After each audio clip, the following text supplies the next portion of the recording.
अस्सलाम वालेकुम नाज़रीन। Few minutes with Hafeez Khan channel के साथ मैं हूं मोहम्मद हफ़ीज़ ख़ान, और आज एक नया एपिसोड जो हमारा प्रोग्राम है इसमें मैं और मेरी किताबें, और आज एक नई किताब के साथ। ये किताब मेरा पहला नावल है अध अधूरे लोग। ये इसका सर वर्क है, और अध अधूरे लोग ये कहानी है साबका रियासत बहावलपुर की। इसका आगाज़ होता है पाकिस्तान बनने से चंद महीने पहले कि पूरी रियासत में एक शोर है कि ऑप्शन दे दी गई है कि उसने अगर शामिल होना है हिंदुस्तान के साथ तो हिंदुस्तान के साथ वो शामिल हो सकती है, और अगर उसने शामिल होना है पाकिस्तान के साथ तो रियासत पाकिस्तान के साथ शामिल हो सकती है। अब वो पूरा मंजरनामा यहीं से इस नावल का आगाज़ कि लोगों में गुफ्तगू हो रही है, लोग सोच रहे हैं कि नवाब बहावलपुर क्या फ़ैसला करने वाले हैं, जो कि उधर से जवाहरलाल नेहरू की जो हमशीरा थी वो इसी मिशन पर थी कि वो किसी तरीके से नवाब बहावलपुर को कायल करें कि नवाब अपनी रियासत का इल्हाक इंडिया के साथ करें। और उधर नवाब साहब का एक ताल्लुक़ हज़रत क़ायद-ए-आज़म मोहम्मद अली जिन्ना के साथ, और फिर एक मुसलमान रियासत, और मुसलमान रियासत के लोग ये कैसे चाह सकते थे कि वो पाकिस्तान को छोड़कर इंडिया के साथ इलाक़ करें। ये वो पाकिस्तान के साथ मोहब्बत थी कि जिसने नवाब बहावलपुर को इस फ़ैसले पर पहुंचा दिया कि उसका इल्हाक उन्होंने करना है पाकिस्तान के साथ। इलाक़ हो गया, पाकिस्तान बन गया। और फिर इस किताब में, इस नावल में वो सारा मंजरनामा है कि किस तरीके से यहाँ से जो हिंदू ख़ानदान जिन्होंने हिजरत की रियासत बहावलपुर से, उनको कैसे बामान और बड़े इंतहाई हिफाजत के साथ उन्हें यहाँ से मुंतकिल किया गया, और उन्हें कहीं पर ताकि कोई गज़द ना पहुँचे। लेकिन फिर भी हम देखते हैं कि इक्का दुक्का वाक़यात ऐसे हुए कि जिनमें हिंदू ख़ानदानों में खौफ पैदा करने की कोशिश की गई। इसके साथ साथ इसमें एक नौजवान की कहानी है, फ़याज़ की। फ़याज़ का जो वालिद है वो नवाब साहब के फ़ौज में है, और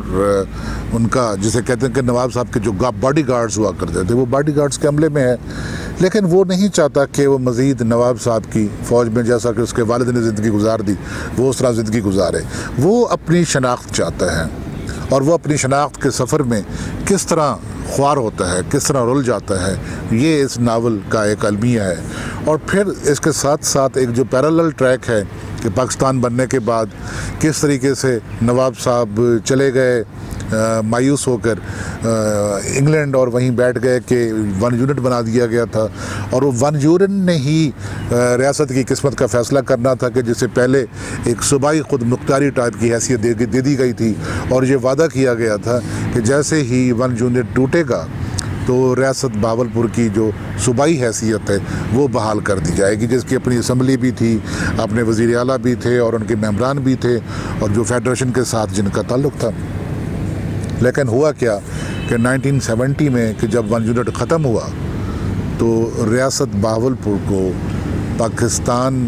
की वादत में अलहदा हैसियत देने की बजाय उसे पंजाब में ज़म कर दिया गया, जैसा कि कराची को सिंध में ज़म कर दिया गया था, और बलूचिस्तान एक अलहदा सूबा बन गया था।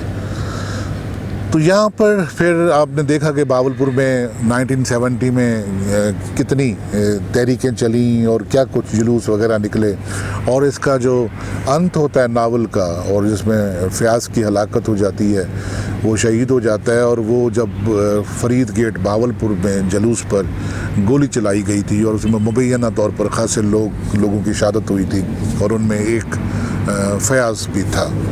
तो यहाँ इस कहानी का अंत होता है। लेकिन अलमिया क्या है? अलमिया ये है कि बहावलपुर के वो लोग जो पाकिस्तान से मोहब्बत के लिए पाकिस्तान में शामिल हुए, तो वन यूनिट उन पर एक अज़ाब बनकर टूटा, और वन यूनिट टूटने के बाद भी वो उनके साथ जो वादा किया गया था कि उनकी सूबाई हैसियत रियासत की बहाल कर दी जाएगी, वो बहाल ना हुई। और वहाँ के लोग